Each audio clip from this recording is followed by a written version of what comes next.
there's some stuff changing with Georgia. You may look around and say, doesn't look like it's changing to me. Looks like they started off dominant and then they continue to be dominant. And from what I can tell, they're still dominant. Yeah, that's true. That's not what I'm talking about. I'm not talking about the results on the field, but there's something building, the undercurrent of the program, not the part of the program maybe that, like I said, the flyover national college football media types recognize and talk about a lot. But if you're on the ground, you know, if you're in Ackworth, Georgia tonight, or you're at a Waffle House down in Vidalia tomorrow morning, this is the kind of stuff you talk about. And what you're probably talking about is, this is our best shot we've ever had to win a national championship. And you know what? As the folks in Vidalia and Ackworth tend to be, you're right. You're absolutely right about that. And you know what that equals? It equals pressure. And there is pressure, immense in nature, building around the Georgia program, even though, like I said, the flyover national types don't realize it right now. But there's more pressure on Kirby Smart right now than you could ever imagine. Kirby Smart already tends to be wound a little tighter than most.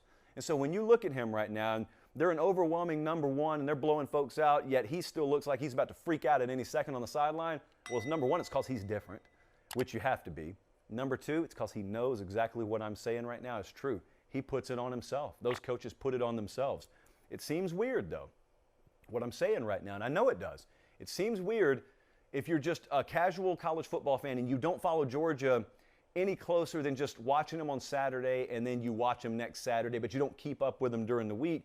Sounds like I'm talking negative about the program. I'm not talking negative about Georgia at all. This is not a negative. As I've said many times before, it's such a privilege to be able to coach under this kind of pressure. I mean, this guy on this monitor over here that we are apparently fortunate enough to have now that we didn't used to have at the old place, he gets that.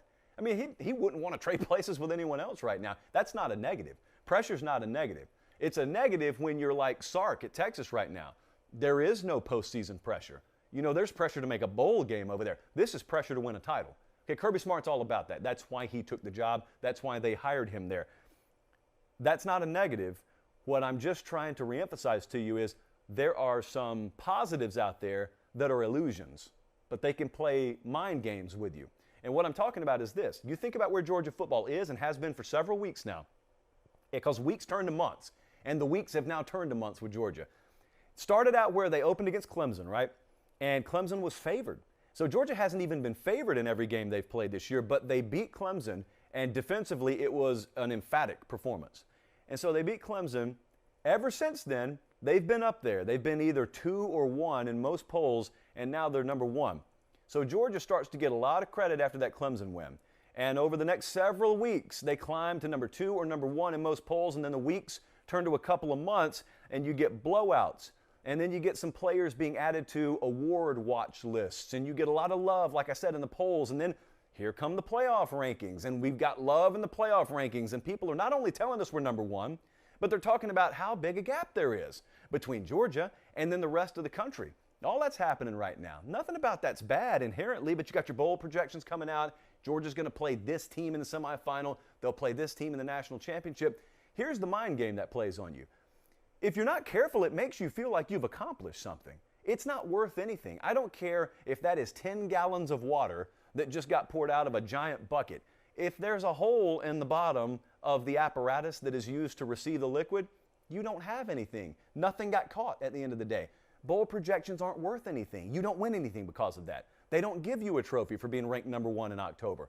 But the mind game comes into play when all of a sudden you get to December and you realize, wait a second, it feels like there's been so much positivity, but I just realized something. We're playing Alabama this Saturday. And even though I think there's a big gap, and even though everyone's told me there's a big gap between us and Bama, we're favored by 4.5. That number doesn't look big. Guys, what if we lose Saturday? Or here's the worst one. What if you get in a semifinal game against Ohio State and you lose? Do you realize how quickly and how violently things change around the Georgia program and the perception of Kirby Smart, how quickly and violently it changes? Because all of a sudden you go from thinking we've never had a season with this many accolades heaped on top of us and this many positives spoken about us, you go from that to over the span of 4 quarters and 3.5 hours realizing this team accomplished less than the 2017 team did. For all the special nature that we thought this team had, it accomplished less. So that's how quickly this can change. And that's how little all this stuff that's adding up in the regular season matters. Georgia's doing what they're supposed to right now, but they're taxiing. You know, if you're at the airport, they pull you away from the gate, you don't just go up in the air. You taxi for a little while, and you get in line and you wait your turn, but eventually, when you got those bright white stripes on the runway and you see them under you, you know what that means. It means you're cleared for takeoff, and when they open up those throttles full speed and you're on that runway, you're just sitting there and everything's got to work.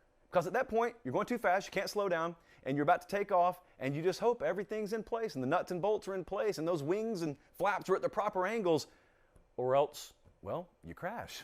I don't want to speak that into existence. I fly a whole lot, but that's what would happen. Look, come December, they're going to open that throttle up. There is no more taxiing. There are no more pretend accolades. It's time to play for the real trophy. And that's still a few weeks away. But unlike the other things that are kind of fantasy world, and it really doesn't matter, it's not tangible, there's nothing in your trophy case because of that, here's reality. When you get to that point, you get to the playoffs, there's no more margin for error. And the reality is Georgia is currently in a 41-year national title drought, and the reality is they are ripe with talent in a year that's never been more tailor-made for them to win a national championship. And they know it. Everyone from Valdosta to Clayton, they know it there. I'm from Georgia.